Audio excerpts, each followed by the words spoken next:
Magandang umaga, ako nga pala si Wilmart na nagtatrabaho dito sa Pilipinas bilang isang OFW at may isang asawa sa abroad na naghihintay.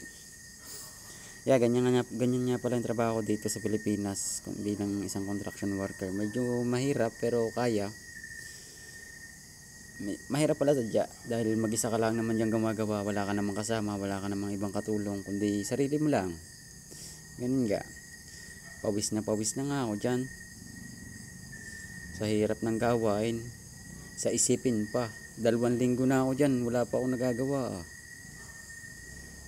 Ito naman, yan, ganyan, deposito naman yung deposito ang ginagawa ko, pero sobrang tibay. Akala mo bahay na, may poste, may bakal, may beam, mga ganyan. Sobra solid, palitada.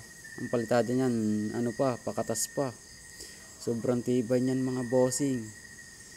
Baka kahit dindol, hindi kaya yan. Nako, sinasabi na. Bumaha ka na. At ito naman, nung lumabas na kami, ganito lang kasi ang buhay namin dito sa Pilipinas bilang isang OFW. Gagala, bibili. Sabi ko nga, dahan-dahan at baka kami makasagi. Tatrain tandala ko. Wala kaming pangbayad.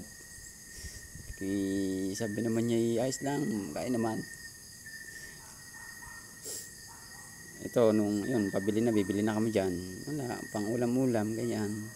Wala, ganyan lang ang buhay dito eh. Medyo mahirap, pero kaya. Kakayanin, syempre.